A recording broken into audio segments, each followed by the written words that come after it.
Auzubillahiminash-shaytanir-rajeem. Bismillahir-rahmanir-rahim. Assalamu alaikum viewers. I am Zainab Arshad and welcome to my channel.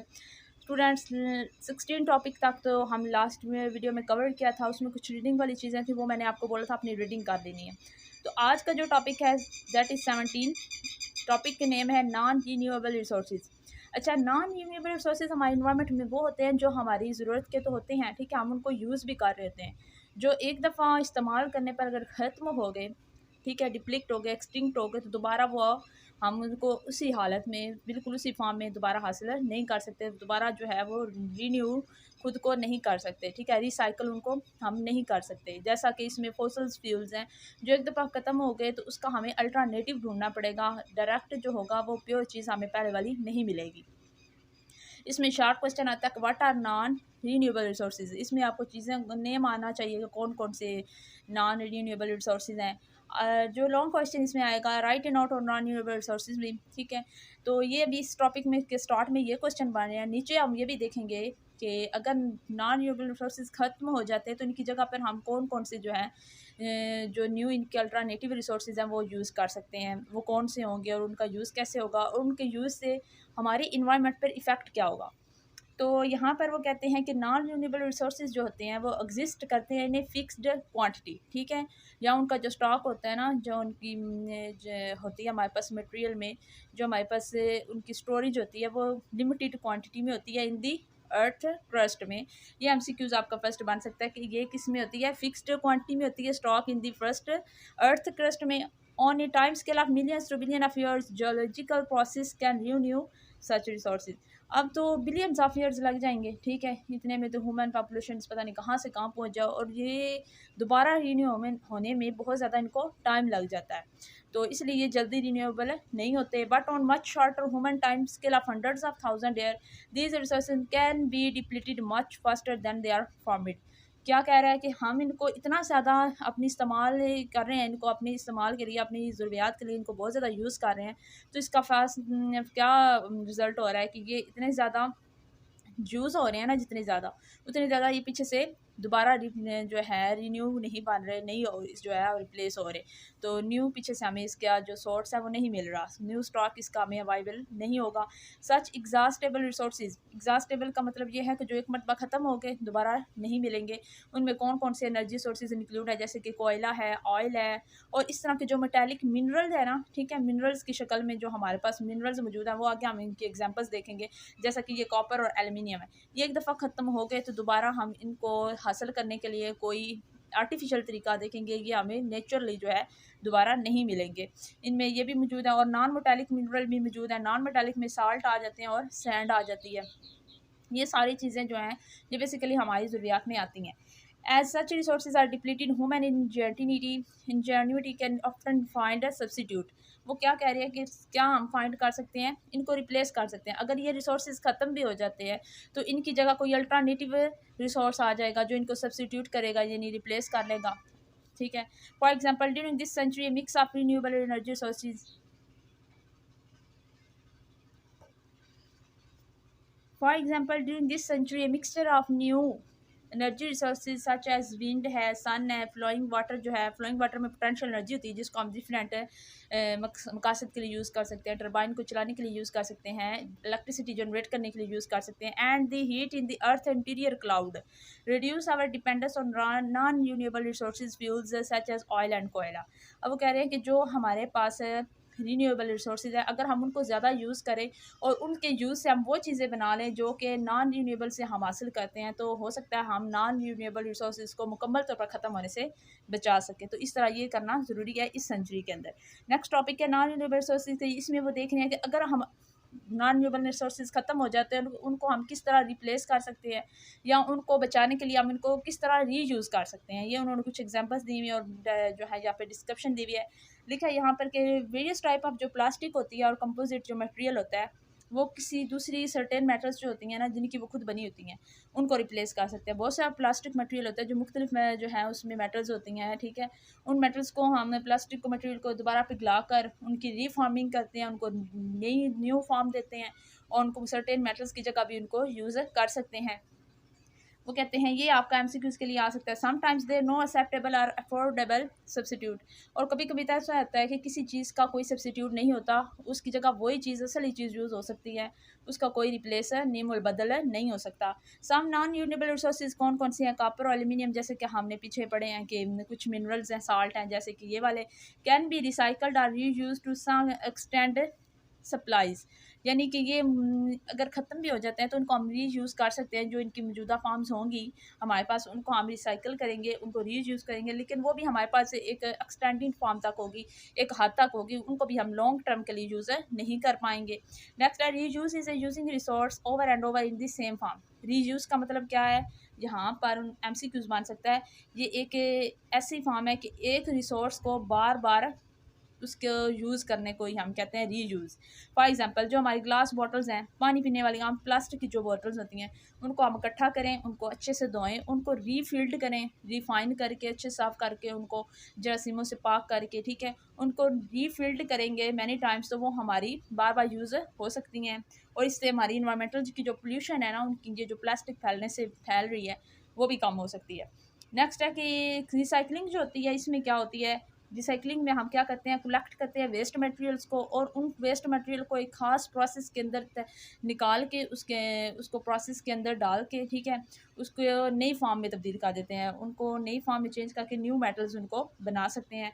For example discarded aluminium cans, ठीक है, जो हमारे discarded aluminium cans होते हैं, aluminium के जो कैन्स बने होते हैं, जिनमें क्या होती हैं, बॉटल्स वगैरह, हम जिस तरह छोटी हम पीते हैं, इस तरह एल्युमिनियम कैन्स के अंदर कोक होती है, या इस तरह की जो भी मशरूबात जो आप पीते हैं, उनको हम जब वो हमारे वेस्ट मटेरियल में जाता है तो उनको हम क्रश करते हैं, उनको मेल्ट करते हैं ख़ास मेल्टिंग पॉइंट देकर, उनको फिर न्यू एल्युमिनियम कैन्स में रिफाइन बनाकर उनको नई फॉर्म दे के हम एल्युमिनियम प्रोडक्ट को रीयूज़ कर सकते हैं। इसी तरह जो एनर्जी सोर्सेज होंगे, जो कि ऑयल है, कोयला है, कांट भी रिसाइकल्ड, ये इनको हम रिसाइकल नहीं कर सकते। ये आपने एमसीक्यूज़ के लिए याद रखना है। Once burned this energy is no available longer available to us. एक मरतबा ये जल गए, ख़त्म हो गए, तो ये दोबारा हमारे पास अवेलेबल नहीं होंगे। तो 19 टॉपिक है हमारे पास, recycling non renewable metallic sources take much less energy. अब ये क्या रिसाइकलिंग का फ़ायदा क्या है? यहाँ पर ये एमसीक्यूज़ और शॉर्ट क्वेश्चन बन सकता है। तो इसका मतलब फ़ायदा ये होता है कि रिसाइकल करने से चीज़ें जो होती हैं वो पहले से कम एनर्जी में चेंज हो जाती हैं, कम एनर्जी लेके भी हम उसे यूज़ कर सकते हैं, और वो कम वाटर लेती हैं रिसाइकल होने में। और other resources and produce much less pollution, वो पोल्यूशन कम पैदा करेंगी, और इन्वायरमेंट में जो भी उसकी डिग्रेडेशन हो रही है, इन्वायरमेंट गंदा हो रहा है, उसको बचाएगी। और वेरिएंट मेटालिक सोर्सेज जो है वो भी हमें इससे प्रोवाइड होंगे। Reusing such resources take even less energy and other resources and produce less pollution environment में। अब इकोलॉजिकल फुटप्रिंट्स का आर ग्रोइंग, नेक्स्ट जो टॉपिक है वो कह रहा है कि जो हमारा इकोलॉजिकली जो हमारी एक्टिविटीज़ हैं ना, वो बढ़ रही हैं। क्यों बढ़ रही हैं? क्योंकि मौजूदा हालात में हमारे जो पूरी दुनिया में जो इंसानी पॉपुलेशन है उसकी आबादी बढ़ रही है, ठीक है, पॉपुलेशन ये है, बढ़ रही है ना पॉपुलेशन, जितनी ज़्यादा इंसान होंगे उनकी ज़रूरियात उतनी ज़्यादा होंगी। तो ज़रूरियात होने की ज़्यादा होने की वजह से रिसोर्सेज की कमी होती जा रही है, क्योंकि रिसोर्सेज हम ज़्यादा यूज़ कर रहे हैं। तो वही कह रहे हैं कि बहुत सारे लोग हैं, many people in developing countries struggle to survive. Struggle to survive का मतलब ये है कि उनके पास रिसोर्सेज कम है, और जो उनकी पॉपुलेशन है उस रिसोर्सेज के हवाले से वो ज़्यादा है, तो वो अभी डेवलपिंग कंट्रीज़ में आ रहे हैं। वो डेवलप्ड कंट्री नहीं है, अभी तक वो तरक्की याफ्ता नहीं है कि वो अपनी ज़रूरियात को मीट कर सके as compare to their population. Their individual use of resources and their resulting environmental impact is low and is devoted mostly to meet their basic needs. वो क्या कह रहे हैं कि इंडिविजुअल यूज़ उनका जो है, यानी कि एक इंसान की बुनियादी ज़रूरियात है ना, जो उनकी हवाले से वो बहुत ज़्यादा हैं, ठीक है, और वो इतनी ज़्यादा है कि इन्वायरमेंट को इम्पैक्ट कर रही हैं, जिसकी वजह से इन्वायरमेंट में वो रिसोर्सेज कम होते जा रहे हैं। और जो कुछ लोग हैं उनको तो बिल्कुल भी रिसोर्सेज नहीं मुहैया हो रहे, जिसकी वजह से वो अपनी बुनियादी ज़रूरियात भी नहीं पूरा कर पाते, और वो स्ट्रगल टू सर्वाइव उन्हें करना पड़ता है डेवलपिंग कंट्रीज़ में। Okay, by contrast many civilian in more affluent nations, ठीक है, कंज्यूम एफ्लुएंट नेशन यानी डेवलप्ड कंट्रीज़ जो है, जो अच्छे जो नेशंस बिल्कुल जो है गरीब नहीं है, आप ये कह लें, वो क्या करती हैं? कंज्यूम करती हैं larger amounts of resources by beyond their basic needs. वो फजूल खर्ची भी करती हैं, ठीक है, वो कंज्यूम करती हैं लार्ज अमाउंट्स ऑफ रिसोर्सेज को, इतनी ज़्यादा यूज़ कर देती हैं, इतनी उनकी ज़रूरत भी नहीं होती। तो इसकी वजह से ये बहुत ज़्यादा इफेक्ट पड़ रहा है। नेचुरल कैपिटा क्या होता है? ये हमने पिछली वीडियो में भी मैंने डिस्कस किया था। नेचुरल कैपिटा का मतलब है कि यूज़ एंड डिग्रेडेशन यहाँ पर हम इसका पढ़ेंगे। नेचुरल कैपिटल यानी कुदरत की जान से एक इंसान के लिए, एक इंडिविजुअल के लिए, कैपिटल के लिए जितनी ज़रूरियात मुहैया की जाएँ और इंसान अगर उन्हीं ज़रूरियात को में रह के अगर उनको यूज़ करे ना, तो सारे इंसानों को उनकी बुनियादी ज़रूरियात मुहैया हो जाए। लेकिन हम इंसान जो हैं, हर इंसान ऐसा नहीं करता। जो इंडिविजुअल्स हैं वो अपनी ज़रूरियात से ज़्यादा चीज़ों को यूज़ कर रहे हैं, जिसकी वजह से जो दूसरे लोग हैं उनको उनकी ज़रूरियात जो बुनियादी हैं वो भी नहीं मिल रही। वो कह रहे हैं total and per capita ecological footprints. इसका मतलब क्या है कि ओवरऑल पूरी नेशंस का जो इकोलॉजिकल फुटप्रिंट है, एक्टिविटीज़ हैं इकोलॉजिकल इन्वायरमेंट के ऊपर, और जो पर कैपिटा की है उसकी जो इन्वायरमेंट की है उनके ऊपर क्या फ़र्क पड़ रहा है, जिसकी वजह से पूरा इन्वायरमेंट चेंज हो रहा है। अब कंट्रीज़ के अंदर वो दिखा रहे हैं कि एक उन्होंने एस्टिमेशन दिया हुआ है, यहाँ पर हमें स्टैटिक्स का डेटा दिया हुआ है कि 2003 में क्या हुआ था। ह्यूमैनिटी टोटल और ग्लोबल इकोलॉजिकल फुटप्रिंट कितनी थी, 25% से हायर थी, ठीक है, than the earth ecological capacity.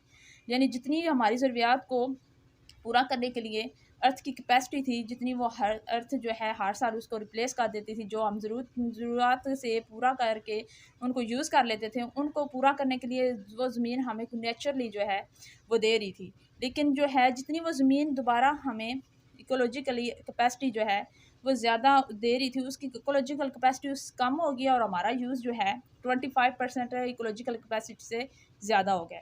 यानी हम 25% ज़्यादा इस्तेमाल कर रहे हैं, इतना ज़्यादा वो पीछे से रिप्लेस नहीं हो रहा। And is projected by this twice the planet ecological capacity by 2050 और 2050 तक जो है जो हमारी इकोलॉजिकल फुटप्रिंट है वो 50% हायर हो जाएगा than the earth ecological capacity से, ठीक है। इतनी जो है अर्थ हमें प्रोवाइड नहीं कर पाएगी जितना हम यूज़ कर पाएंगे। तो इससे क्या होगा, इससे अब यही हमारे जहन में क्वेश्चन आता है कि पॉपुलेशन कैसे नेक्स्ट ग्रो करेंगी। तो यही है कि सप्लाइंग, इसका हल यही है कि लोगों को, पीपल को, रिसोर्सेज को अच्छे से डील करें, हर रिसोर्सेज को इक्वली लोगों तक पहुँचाएँ। हर कंट्री का फ़र्ज़ बनता है supplying people with resources and dealing with resulting waste. जो वेस्ट हम गिरा देते हैं उनको रीयूज़ कर रहे हैं, और पोल्यूशन जो है उसको काज होने से भी बचा लें। कहने में लार्जर इन्वायरमेंटल इम्पैक्ट, तो इन्वायरमेंट के ऊपर ये इम्पैक्ट बहुत ज़्यादा इसका भी डाल रहा है। We can think of is it as ecological footprint. The amount of biologically product land and water needed to supply the people is particularly curty or area with resources and to absorb and recycle the waste and population produced by such resources use. वो कह रहे हैं हर country में मुख्तलिफ जो है हर चीज़ resource की मकदार होती है, ठीक है। पाकिस्तान में अगर वाटर की कमी है तो हो सकता है किसी और मुल्क में वाटर की क्या हो, बहुत ज़्यादा अमाउंट मौजूद हो।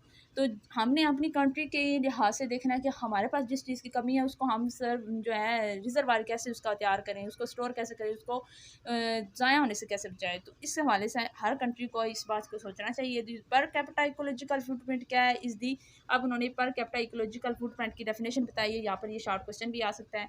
Is the average ecological footprint of an individual, यानी एक आम इंसान की, एक खाली अकेले एक इंडिविजुअल की, एक इंसान की जो एवरेज यूज़ होता है ओवरऑल उसका इकोनॉमिकली जितना भी यूज़ करता है, अपने ऊपर खर्च करता है एक गिवन कंट्री में या किसी गिवन एरिया में, वो उस एरिया का कैपिटल इकोलॉजिकल फुटप्रिंट कहलाता है, ठीक है।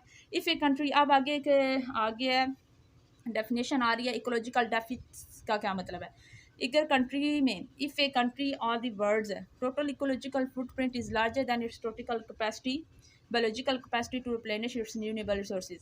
वो ये बात कह रहा है कि अगर किसी एक कंट्री में या पूरी दुनिया में, ठीक है, इकोलॉजिकल फुटप्रिंट की जो अमाउंट है वो ज़्यादा हो जाए और जो बायोलॉजिकल कैपेसिटी की है रिप्लेनिश उसको बायोलॉजिकल फुटप्रिंट को रिप्लेस करने की सलाहियत जो है वो कम हो जाए, तो हम उस एरिया को कहते हैं इकोलॉजिकल डेफिट। यानी अगर पाकिस्तान में पानी का हम इस्तेमाल ज़्यादा कर रहे हैं लेकिन हमारी पाकिस्तान की जो ज़मीन है वो इस काबिल नहीं है कि जितना हम इस्तेमाल कर रहे हैं उतना उसे रिप्लेस कर दें, उतनी उस कैपेसिटी से हमारा यूज़ ज़्यादा है, तो उसे हम कहेंगे इस एरिया को इकोलॉजिकल डेफिट्स, ठीक है।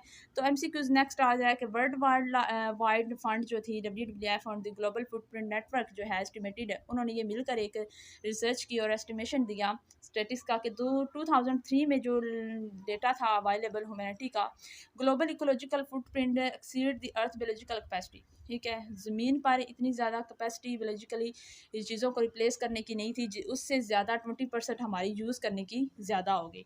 दी पर कैपिटा इकोलॉजिकल फुटप्रिंट, अब वो इन्होंने दोबारा पर कैपिटा की डेफिनेशन बताई हुई है, ठीक है। ये भी आपने याद रखनी है कि how much of the earth renewable resources can individual consume, कि ज़मीन पर जो हमें कुदरती परगार गिफ्टेड जो रिसोर्सेज हैं उनको एक इंडिविजुअल कितना यूज़ कर रहा है, कितना उसका इस्तेमाल है, ठीक है, कितनी उसे ज़रूरत है और ज़रूरत से ज़्यादा कितना यूज़ कर रहा है।